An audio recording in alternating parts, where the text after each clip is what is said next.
to the Serious TV Drama Podcast. I'm Scott, and joining me once again this week, the kablooey to my baba booey, it's Dan. Hey, Dan. Hey, Scott. Good evening. It's me, Loki. Dan. Yes, when I hear God of Mischief, you could be the podcasting God of Mischief, I would say, that's for sure. Yeah. And yes, we are Or back. Ice Front. You can call me Ice Front because it's always winter up here, even though I'm kind of tall, but so. Well, you are a bit of a frost giant there, so that makes perfect sense. And we are back to discuss the second episode of the Disney Plus Marvel series Loki. This latest one was titled The Variant.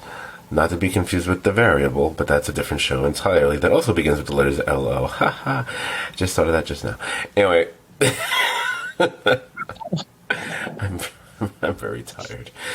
So, should we just get right into the episode? Yes. Yeah. Yes, of course. No, you're going to say, no, let's pointlessly banter for another 20 minutes about sourdough bread. I don't know. I like sourdough and a variety of stuff. Makes good sandwiches sometimes. I don't have a strong opinion on sourdough one way or the other, I find. I will admit that there have been restaurants where I've had like freshly baked sourdough bread, and I've appreciated it. And there have been other times where I've been like, I don't know, this dough is just too sour for my taste. So, and then I look for this. All right. Hang in there, Dan. I know you're a little tongue-tied right now, but we'll get it together. All right. So, this episode, it kicks off with another squad of the TVA Minutemen getting wiped out by, at this point, who we think is the supposedly variant Loki. This takes place in 1985 at an Oshkosh, Wisconsin Renaissance Fair. Do you live anywhere near Oshkosh, my gosh, there? No, yeah, it's a ways. It's a little ways away, but it's so it's not like super close to me. But I could be there in a few hours if I wanted to. I don't know why they would have a Renaissance fair there in the whatever, but I don't know. I think they just wanted an excuse to use the phrase Oshkosh. That's all. I'm pretty sure. Now, one difference in this confrontation from the others that we had seen before, we do see the variant briefly control or possess one of the TVA time cops. And then after that one, like, she falls unconscious. She gets dragged through a time portal to somewhere, or should I say somewhen else, which we will learn later is 2050 Alabama, where a town is going to be wiped out by a hurricane. But before we head over to mid-21st century Alabama, we need to catch up with Loki and the TVA here in the episode. Now, at first, it looks like he's settling into a desk job. He's not bothering with the training videos. Oh, training videos. It's one of the fun things about working in an office, trust me. And, yeah. And I got trained. Oh, yeah, I'm sure. Of course. You could, oh, my God. I can imagine the KFC training videos. Oh, I would. Yeah, they don't. Let's just say they don't update them very often, so we have to force people to watch these things that are really fucking antiquated, and then we have to correct them after the fact because they're bad. The people can't act worth the crap. It's pretty awesome. Oh man, I want to see. I'm imagining they all look like they're shot in 1983 or something. I just love the idea of it. And he's also getting a bit annoyed at the at Miss Minutes of all things. Apparently, there's a little AI Miss Minutes that's trying to keep him focused on the job there. And that's actually what Mobius is trying to do, get Loki focused on the job. Because, you know what, no one else at the TVA thinks it's really a good idea to have this Loki trying to help them catch that other Loki. It's like, what could go wrong? They all kind of have a point. So, Mobius has to convince, and I'm probably going to mispronounce this, is it Ravonna? Or is it Ravana? I'm not sure. I'll say Ravana Renslayer. She was essentially, she looked like she was essentially the judge that almost had Loki reset in the previous episode. Doesn't really think that bringing Loki to the 1985 crime scene is all that great an idea. You know what? I don't even think I really mentioned her character almost at all in last week, but should be mentioned. Yeah, I think I just kind of glossed over her. But she essentially functions as the immediate superior of people like Mobius, and I imagine all the Minutemen as well. So you can imagine she's almost like, a different sort of like police captain or commissioner or something like that. Someone who doesn't get directly involved, but has to sign off on their missions and whatnot. I get the impression in the scenes between them, there's definitely been a hint of something in the past between her and Mobius by the way they interact with each other.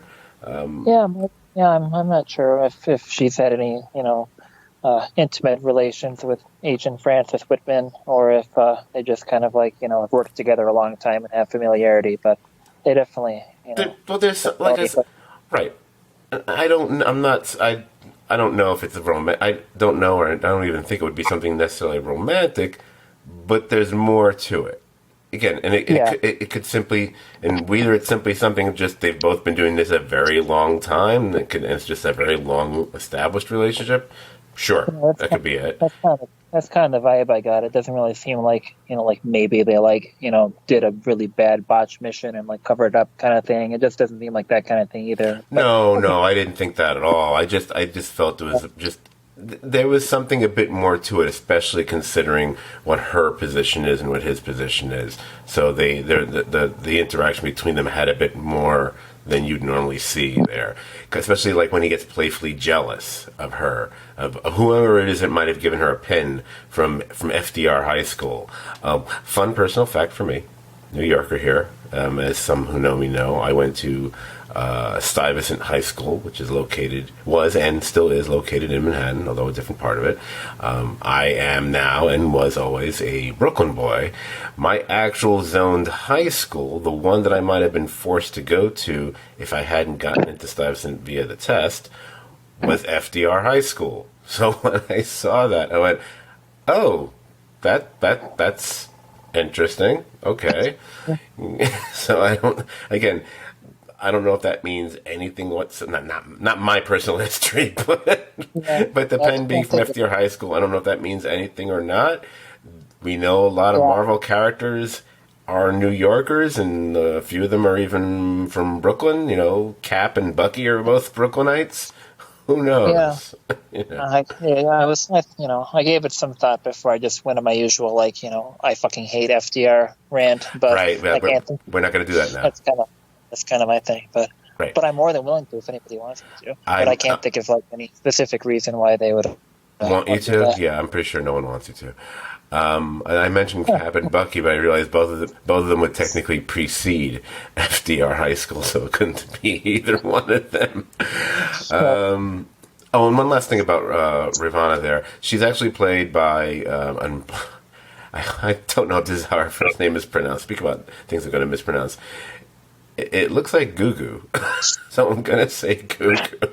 Gugu Mbatha Raw. Anyway, this actress, she's appeared in a number of things over the past several years, but I think she may be most recognizable to our listeners who watch Black Mirror, because she was one of the two women who appeared as main characters in the San Junipero episode. So Oh, that's probably if you look. So some of you out there are going, where do I might know her from? You might know her from a few other things. Maybe if you're a Doctor Who fan, apparently she was in a number of episodes of Doctor Who once upon a time. She's been in a few other things. But I'm betting it's going to be Black Mirror, because that might be something that might be more on your recent radar there. yeah. So I guess Loki eventually he tags along with Mobius and the Minutemen. And by the way, I think that would be a great band name, Mobius and the Minutemen. And they head off to that 1985 Renaissance Fair crime scene that I guess no one has come across as of yet. Oh, one thing I was thinking, maybe halfway through the episode I had this thought. Although this episode is not really as, how do I put it, like exposition packed as the first one was, which I didn't mind at all, because you're telling me stuff which I think is interesting. So just keep telling me interesting stuff. I'm there for it. It's fine. I really enjoy when thoughts that might occur to me or possibly most viewers regarding the rules of time and time travel and anomalies are consistently sorted out in conversations between Mobius and Loki. You know, like why can't they just travel back just before the variant slays a bunch of time cops and catch the variant then? You know, because that idea. Did I just hear my voice echo? That was not a good thing on a podcast.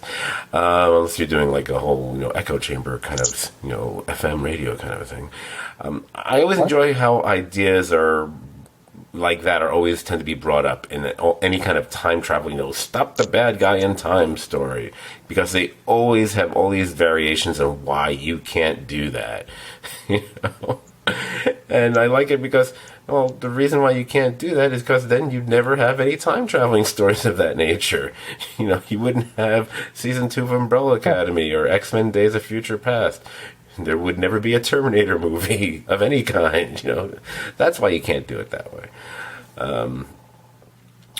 So when we get to the scene where they actually go in the crime scene, what did you think about how Loki appears to go? I don't know. We want to call he goes full Sherlock or monk or whatever. He's playing detective and everything, up until the point where Mobius actually realizes that they're being played. Because to me, there was something about that scene that just kind of stood out to me. I was wondering what you thought about it. Yeah, I thought it was a lot of fun. I mean, I kind of thought he was on the level for a bit, but it kind of seemed like, I think maybe Mobius was kind of onto him the whole time and just didn't really buy it. But it's like everybody else was kind of listening to him a little bit, even if they didn't really believe him or said they didn't. But I think he kind of maybe had some of them going a bit, and me, I guess. Yeah. Oh, he had me too. I swear to God, it didn't even occur to me that he was screwing with them. And one of the things I kind of liked about it, at this point in the episode, I was, as much as I was enjoying everything, and I was starting to get a little worried that the show is starting to, are we starting to fall into a genre which I've become really tired of at this point? Because it just seems to be the fallback genre all the time. Either we have movies or TV shows, whether it's from 48 Hours to Rush Hour to everything else, to every other TV show with cops and aliens, and Lucifer freaking became one, whatever. I didn't want to. Please don't be a buddy cop show. Please don't do that. But hopefully the ending of the episode kind of indicates that maybe that's not where they're going with the show overall. So I can look back at a scene like this, where this is kind of a nod to that kind of genre trope where you always have like the smart one strutting his stuff in front of everybody else, and in front of all the idiots. And by the way, I don't think they can really have a formula with a character like Loki who's totally chaotic and have it work it all without it just feeling totally forced and wrong the entire time. So I think they, it'll just be kind of we'll continue to have our expectations subverted, but Hiddleston's charming enough where we'll be fooled for a few seconds every now and then. I agree. I heard you. See if there's something you can do to readjust your audio though. There, it got really weird. I don't fall over anything. It's just. Okay. No, just letting you know, because it sounds like you were talking as you were walking down a hallway very, very far away. So it's like your voice got really little. Yeah, absolutely. Although, hell, that's what they. Speaking of Lucifer, that's what they did there. I mean, it's Satan himself, and they've turned him into a buddy cop thing. So if you can do it with a devil, why not an Asgardian god? But I don't want them to do that, of course. For one reason, because I realized watching the last couple episodes that, wow, it never occurred to me that I think Loki and I are kind of kindred spirits, because we both refer to almost everyone else all around us all the time as idiots. So it's perfect. That made me laugh. Fuck everybody else. All right, but obviously, I shouldn't say obviously, but Loki's little scheme here, which doesn't work, which maybe can trick us, but doesn't trick Mobius and etc. Either deliberately or inadvertently, one can choose. Pretty much helps the fugitive variant stay ahead of everyone else. which is what also makes it that much harder for Mobius to again convince Renslayer later on to sign off on yet another mission. But before we get to that, I think that some of the more enjoyable stuff in the episode really are the interactions between Mobius and Loki, and just all the business with Loki trying to do research on his own while he's at the TVA. I think those were the scenes that I really enjoyed the most, because it's learning, but you get those are the spots where you kind of get the fun dialogue, you get the some of the more interesting character insight, like Loki learning about, actually just digging up and reading about Ragnarok was kind of a nice moment, I thought. Yeah, very, very effective and cool. And I enjoyed how, like, Mobius is kind of like schooling him about, like, you're giving me like us shit about this, and you're like gods allegedly. So I thought that was pretty funny too. Oh yeah, that stuff is great. And it's when he is catching up and finding out about Ragnarok, because he hasn't experienced that himself as of yet. I think that's the domino that leads to his theory that this fugitive variant is hiding in locations that are like on the precipice of apocalypses, because that would mean that there's nothing the variant would do in those places that would even register a blip on their radar, because everything is still, where he is still going to be wiped out by whatever catastrophe is on the horizon. Now, they test the theory by going back to ancient Pompeii. I'll admit, I thought they were going to go to Asgard.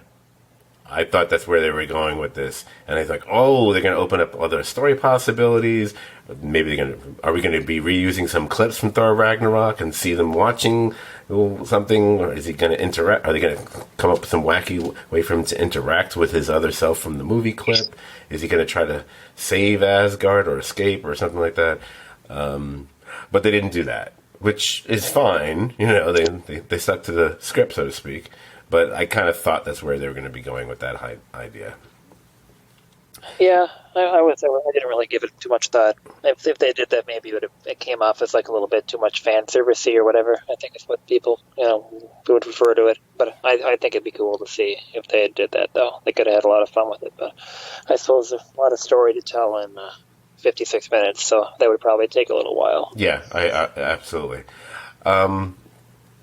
A few other important things I think that have to be pointed out that occur during what I say is this midsection of the episode. Number one, although, as I mentioned before, that Loki, wasn't really paying attention to most of those training videos and educational things and whatever, but he clearly remembers what happens when a Nexus event goes, as they say, beyond the red line. That kind of tells me that that's going to happen. Now, obviously, what happens at the end of the episode would count as that, but I just meant something else down the line. But I guess one can say what the variant does pretty much causes that in spades, I guess. So if you want to say it's foreshadowing of that, it could be. If you want to say it's foreshadowing for something that's going to happen later on in the series, it could be that as well. I don't know.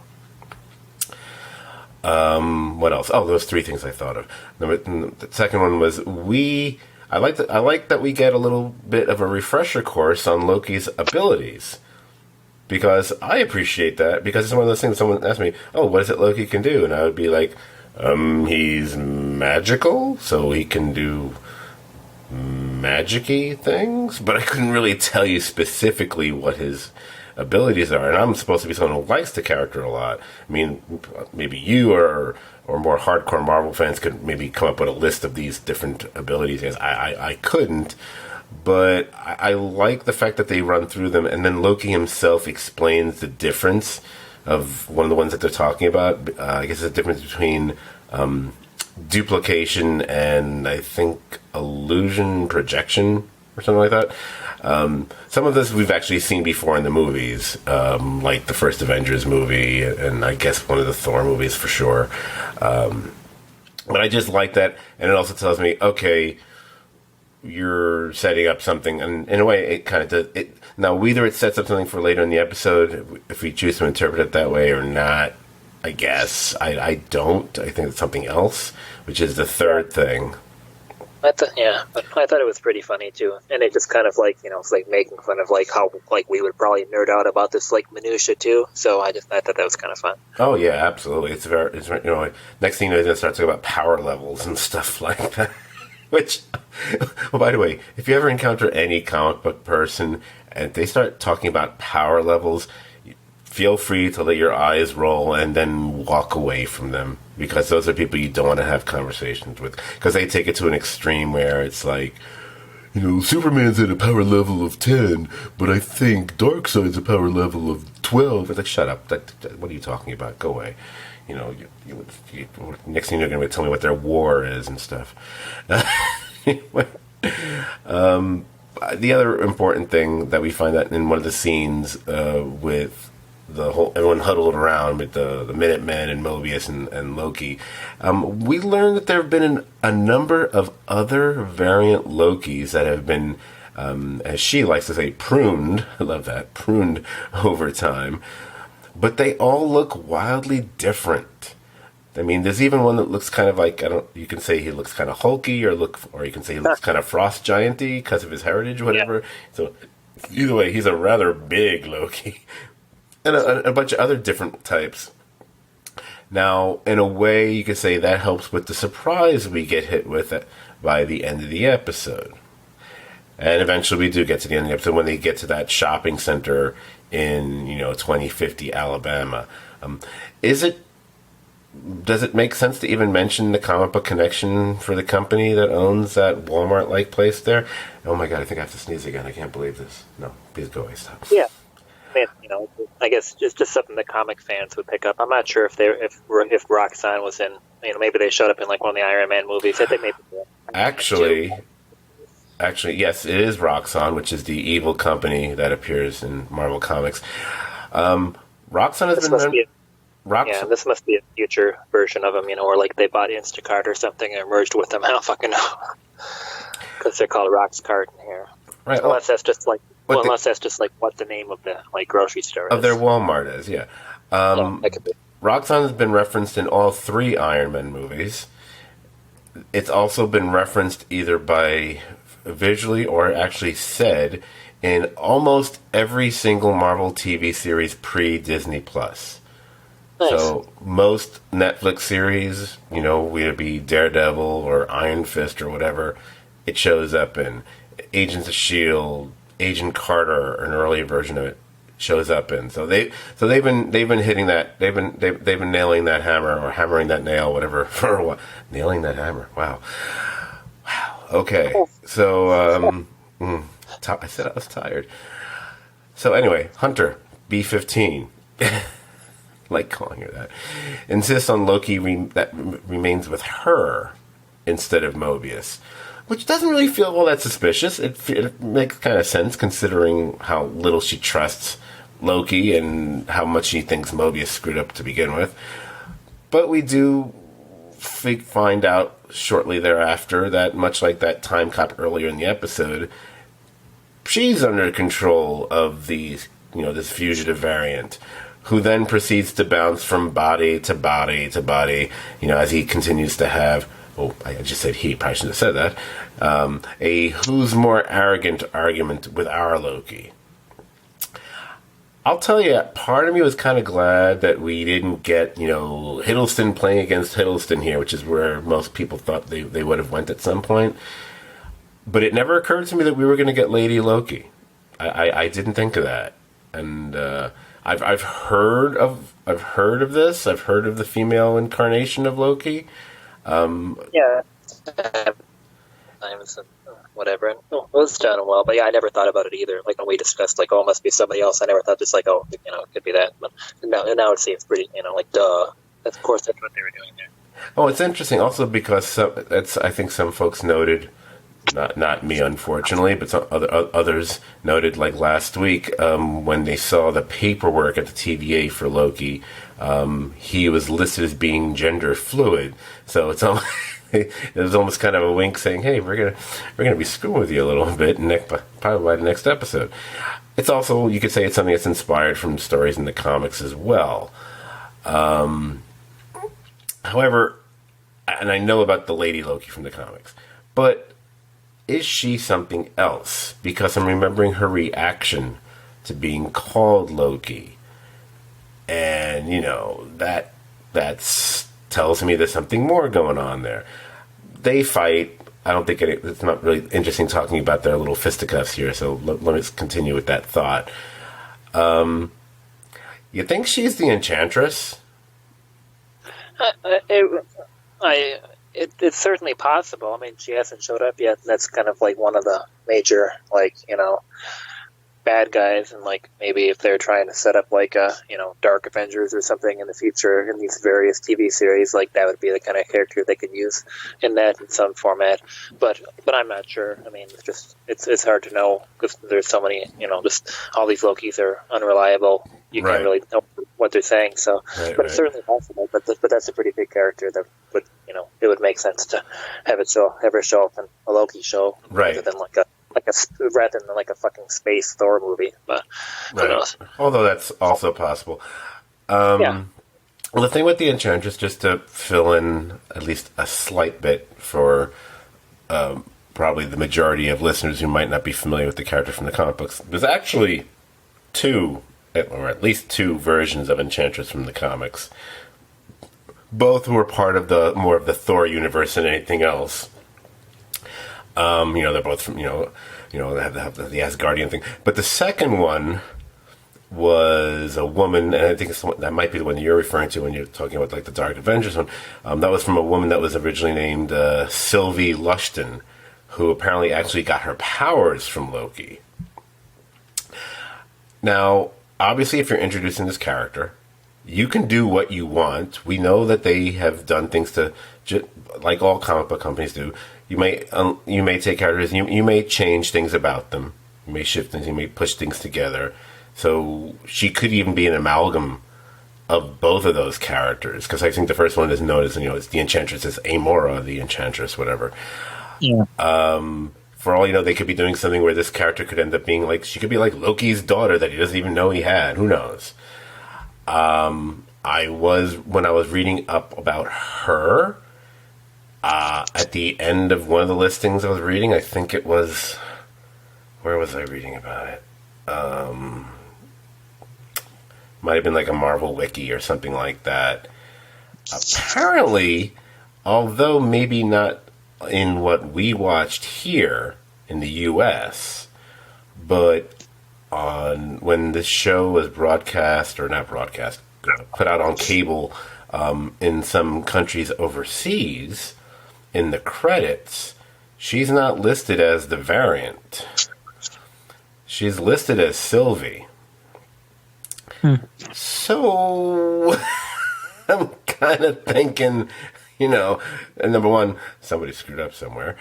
And number two, kind of telling me I think that's where you're going with this. Don't know why you would have given it away in, certain countries' credits. It seems a little strange, but whatever. So I think that's where they're going. It's just a question of how they're going to address that character. Is it going to be, is it going to be this version or that version? Or is it going to be that version but with aspects of the original version? I don't know. We'll see. But yeah. I think I'd rather see the original version that's been around forever. But I guess they'll do what they got to do. Right. I agreed, but but even the Sylvie one's been around for enough time that it's not like something that just happened 5 years ago and it would piss me off like I've seen them do with certain DC things. Don't get me started. Anyway. So, actually, that's kind of where we're kind of near the end of the episode at that point, because it ends with her, I guess she's, the big plan was she's time portaling all those reset explosive charges throughout the sacred timeline. Which, as we see on the screens of everybody at the TVA, is causing branch after branch after branch to break out, which I guess are therefore all I shouldn't say little, but they're all Nexus events, and before she escapes via one of those time doors opening up for her. And, then as Loki's just, taking all this in, and Mobius and Hunter B-15 are running up to and trying to catch up to him, he decides to follow her. And bing, bang, boom, episode over. No, there isn't an extra scene. I love how we have to keep this damn show. We have to keep watching through the credits just to see if there'll be another scene or something. But whatever. I mean, not after the end credits. Once the little Georgia peach thing shows up on my screen, I'm like, okay, I don't need to watch anymore. I'm figuring we're safe at this point. Yeah.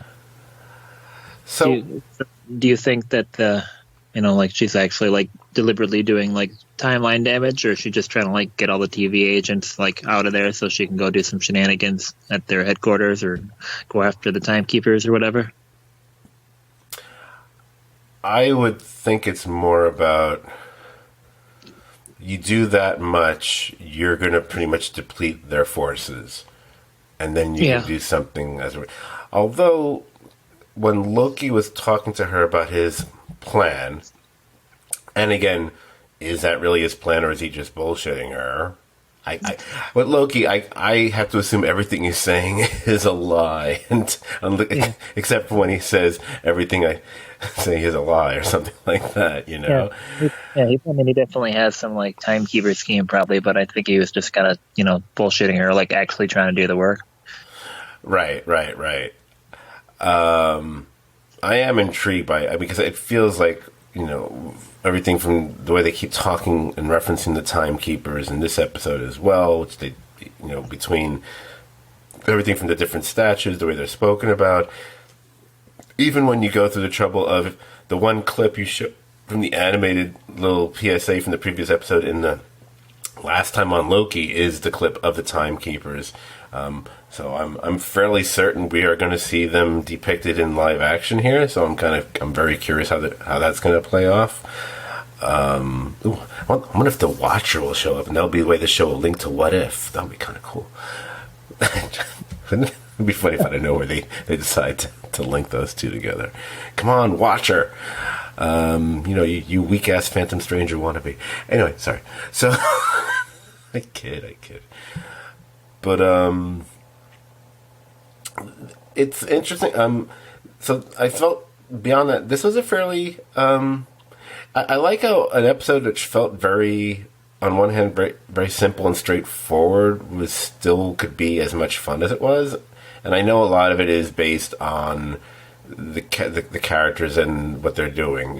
What Owen Wilson and Hiddleston, those two primarily are doing, are making this a lot of fun. I mean, the whole business of when Loki is trying to describe or tell his whole theory. None of what he does is with the salad. None of that's necessary for that story.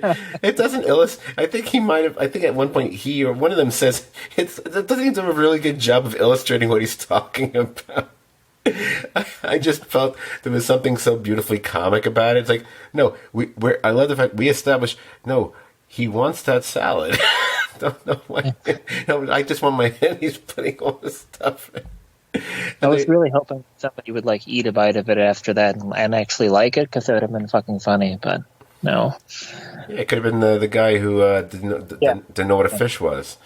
There was a lot. Like the writing on the it's funny, but it's not like they're going out of their way to like be like super funny. I mean, like it's not just like super.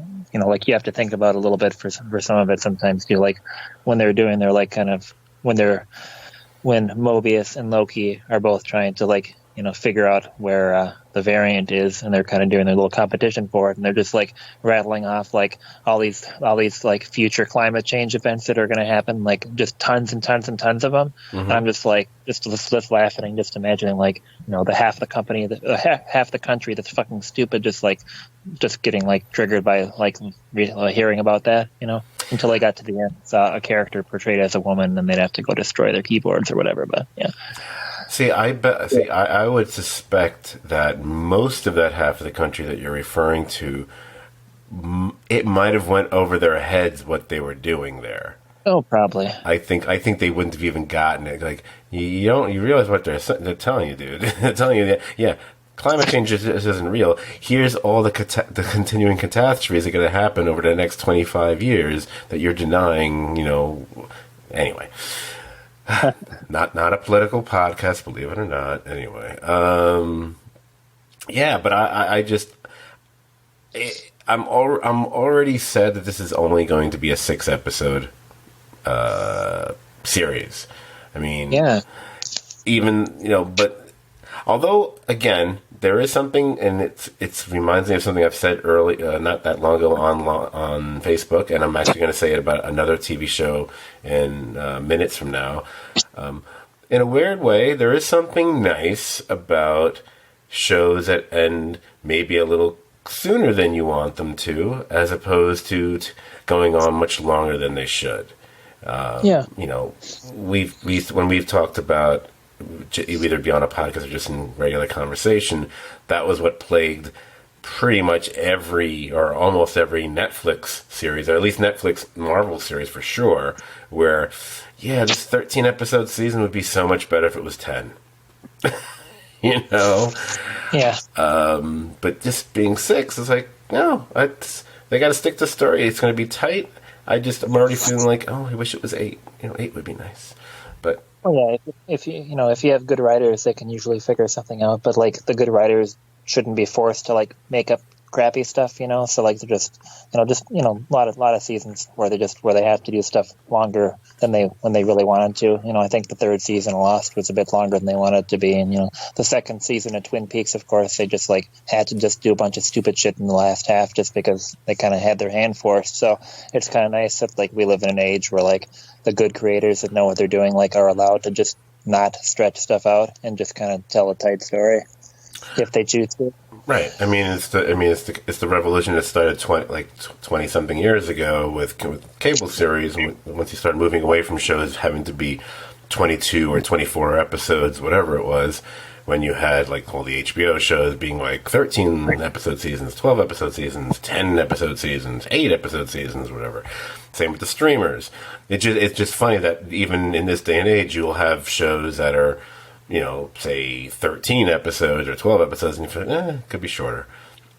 But and then you have the reverse happen every once in a while, which again, it's the mark of quality. I mean, there is something to the phrase "always leave them wanting more," rather than wearing out your welcome. So I do appreciate it for sure.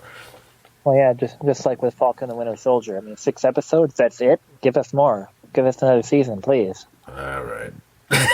you're just you're just trying. I'm too tired to rant, and I'm tired to take my bait. too tired to do it. Maybe next week. I see. We actually do have a lot of time. Let me fit it in here. That's what she said. Actually, that's what he said to her. Anyway, last week I took a few minutes towards the end of the podcast to recommend and talk a little bit about. I think it was Superman and Lois. I was putting that out there. That it's kind of like a trust me. It's better than I expected to. Check it out, kind of a thing.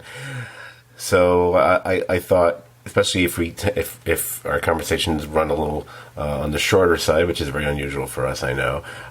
Any current show that I'm currently watching that I think, I should probably mention this on the podcast, I'll try to do that each week if I have one. I do have one, and the one that I've almost completed. If I hadn't been so busy with other business over the last 2 days, I would have finished the final episode. So I'm literally 1 episode away from finishing it, and I'm already in. But it's the show that actually inspired me to say online, I already wish this season was a couple episodes longer. I'm liking the show so much; it's already going to be over sooner than I want it to be. And that show is on Netflix, and it's called Sweet Tooth. And the only Marvel connection is one of the executive producers is actually Robert Downey Jr., but in fact, Sweet Tooth turns out to be a DC Comics property, not from their guys in tights kind of brand, but one of their other kind of things. It's really quite good. It's a little eerie at certain times to watch because there is a certain semi-post-apocalyptic feel to it, and it's more about how civilization was a virus ran rampant through civilization, through the world. You have many scenes of people reacting to people and putting on surgical masks and things, basically the mess that we've been wearing. So there's a lot of, it's like, oh, ooh, that feels a little weird to see right now, but it kind of works as well. So that's happened where everyone, gets like, sick, keeps getting sick and from this virus and dying. And at the same time, there are these hybrids have come into existence, where they're, part human, part whatever other animal. It could be half human, half raccoon, half human, half deer, half human, half lion, whatever the heck it is. And some people feel that they are responsible for this virus, even though there's never any proof to that fact. So many of those children or babies are hunted down and killed throughout the world, so on and so forth. This story, or this show, the series, focuses on this one boy who's half human, half deer, and him trying to basically he's trying to find his mother. So you can almost say it's a Bambi-like story if you want to look at it that way. And I'll say for the series, it starts out a little on the slow side, but not super slow. We're not talking static slow. Just it gives its time, So we see him from like an infant to, I think the kid that we're watching throughout the series, I think he's supposed to be about 10 or 11 years old. 10. I think he's supposed to be 10. I think it's mentioned one episode that he's 10. His father, or the person we know to be his father who's raising him, is actually played by actor Will Forte. So that's kind of a cool thing. Hey, Will Forte, he's the last man on Earth. He's perfect in an apocalypse. And then it's what happens when he leaves the little safe place where he'd been for those first 10 years of his life. Who he encounters, who goes along with him on this journey to Colorado to find his mom. One of the main characters in it is actually this character named Jep, which is short for Thomas Jeppard. The guy who plays him, I keep getting all the crazy names on these podcasts lately. At least crazy for me. I'm going to try to pronounce this one. I think it's Nonzo Anozie. A very large gentleman, a person of color and such. He's one of those actors who I remember I didn't give a fig about when he was one of those annoying dudes on, what was it, Karth on Game of Thrones. He was the guy that Daenerys ends up locking in the vault with the woman who had betrayed her. If you can remember that far back, I think that's like season 2 or 3. It's an early season of Game of Thrones, whatever. Anyway, didn't think much of him there. He's really good here. The kid, who really the whole show is kind of built around, the character name is Gus, but the kid's name is Christian Convery. Very good. God, once again, we always appreciate when a child actor really does a good job. This kid does a good job. And, and a lot of other little nice things I love about the series. James Brolin is the constant narrator throughout the series, and he sounds kind of like a less gruff Sam Elliott. And it's just lovely. It's just like a lovely series. It's got its tension. It's got its, kind of sweetness. I knew it was going to be supposed to be good. It's actually better than I thought it was going to. Oh, 2 shows in a row I'm talking about that are better than I thought they were going to be. I'm just hoping that final episode turns out to be as good as the first 7 episodes. It's an 8-episode series, so it's an easy binge, and I definitely highly recommend it. Sweet. Yes, sweet tooth. That is. Anyway, anything else you wanted to mention, Daniel, sir? No, I'm still working my way through Cheers and Frasier, so. I'll tell you what. Next week, not now, but next week, since I also recently binged a series that falls under the Star Trek heading, we can talk about that one if you want. Oh yeah, I saw that you liked it, and I think it's crap, so it'll be an interesting conversation. Oh man. Okay. So we'll take everything good about Battlestar Galactica and make it boring as fuck. That's and then put Star Trek on it. That's what I pretty much have to say about that. But we can discuss it next week. I just wish one of those people in Battlestar Galactica held the screen as well as Patrick Stewart does. But anyway, all right. So I did. I love BSG. I owned it, and then I sold it. Anyway, so see, look, this podcast is going to be leaving people wanting more because I can think of at least 2 or 3 of our listeners who are right now going, "Oh, keep going." I'm like, no, we're going to stop it now. And the other 2 or 3 are just like, "We stop, please, please stop." One of those, all those other guys going to come up with their podcast where we actually get some real information. Anyway, so if you enjoyed this podcast, see, they don't always have to be an hour plus. You'll enjoy hanging out on our Facebook page as well. It's the Serious TV Drama Podcast page. Like the page, and you can join the conversation about shows, all of which have been referenced here, which are good, even the one that Dan says isn't.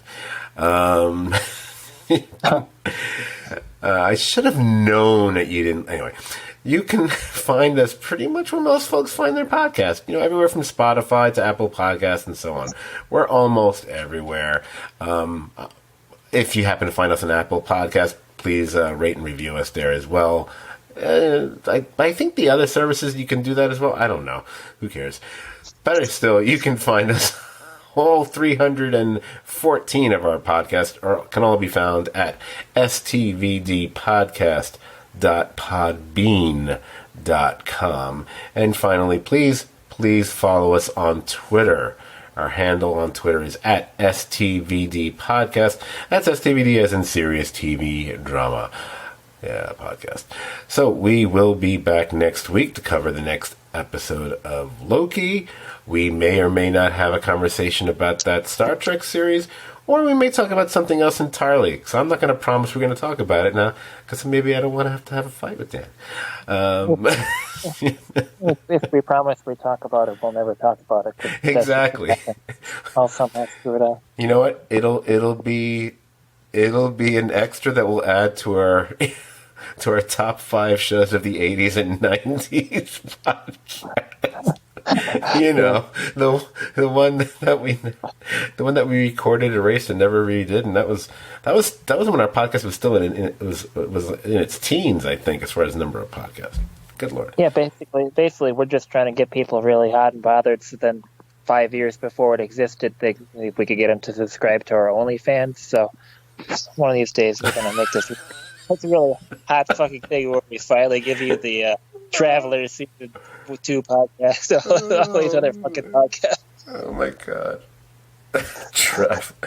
Oh my god. That was 2019, maybe too. The amazing thing with that one is that, as people who have our podcast know, when I put them out, obviously I usually make up or design some graphic for the podcast, that's how you'll see it when you see it on Facebook, or usually on Twitter, blah blah blah. The Travelers, because we did season 1 of Travelers, and we were supposed to do season 2. Never mind, season 3, and we really really liked the show. We never got around to it, but we were supposed to, and I had designed the graphics already. So and here's the sad part: I would say for a good year and a half, I kept it on my desktop. So whenever I would look at my desktop looking for something, it was there. I kept seeing, and I think it was like STV Travelers 2, And I would every once in a while I'd open it, I was like, oh yeah, we never did this one. Yeah, I watched it and took notes. I don't know what this. We went to record it some night, and then it didn't work out or something, and then just I must have been on vacation or something, and it just something like that. I mean, good Lord, did you hear that? Dan took notes. Yeah, I always take notes. I believe you, Loki. Richie the cat was laying over on my notebook most of the podcast tonight. So. It might have been the kitty cat that made you difficult to be heard earlier. So yeah, See, Yeah. that's why. See, that's why I'm a cat. It's just, I'm well, catless. I am in Wisconsin where there was some time travel fuckery going on early in the episode, so maybe there's still kind of some kind of zero. There's some variance energy, not zero variance energy, Well, just some variance energy. as there would be any area where Renaissance fairs are a big thing. There's a line. I wish I had written it down. Speaking of taking notes, there's a line when in the very beginning, when those time cops or Minutemen or whatever we call them first appear, and there's a woman there at the Renaissance fair who reacts to them. Like, oh, it's not the line she says about they're not dressed the right way. She says something else after that, which struck me as a very odd but kind of nice line, and I love that I remember having that feeling about it, but I don't remember what it was she said. I wish I had written Yeah, it down. It was yeah, I don't. Yeah, it was an odd phrase. It was just like it was something like it wasn't even like you're gonna ruin it for the rest of us. That wasn't the line. I can't remember what it was. I wish I had written it down. I wish I had, but I didn't. So once again, bad podcaster.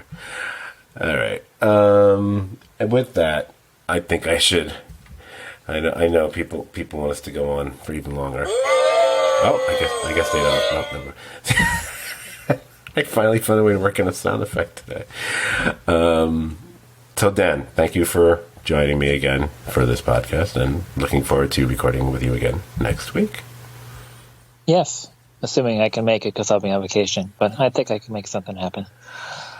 I'll have to record from a motel room in Wyoming at night, but I think, or North Dakota, possibly. Well, let me know, because otherwise, if I have to enlist someone else, or if I have to do an impression of you and just pretend I'm you for the podcast, which I'm not really sure I could really pull that one off. So I don't know. We both kind of lisp a little bit. You just got to swear a little bit more and make random comments. Be more up than you know. Fuck, fuck, fuck. I.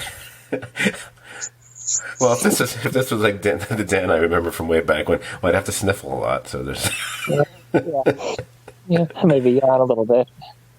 and then be rife with the non sequiturs. Like what? I'm just really passionate about something that doesn't have anything to do with the episode, like FDR or Star Trek. just have like a 7-minute rant of how truly bad a President FDR was or something. I'd be like, yeah, that's great, but we're talking about Fargo right now. I don't know why we're talking about FDR. I don't know. This doesn't take place in the 1940s. Why are we talking about FDR? Was there a Japanese American on screen? Is that what triggered you? Yeah, Lester's second wife might have been Japanese American, maybe, and FDR totally would have fucking thrown her in a concentration camp. Okay. Anyway, on that. So, yes, on that good concentration camp joke. Have a good night. Wow, I just noticed in my notes I had the word disgust, but I typoed it and it says "desucks." That might be my favorite typo I've ever done, and it's a perfect way to end this podcast. We're back to "dissucks." Just noticed. All right, everybody. Good night, Dan. Good night, everybody out there. Good night.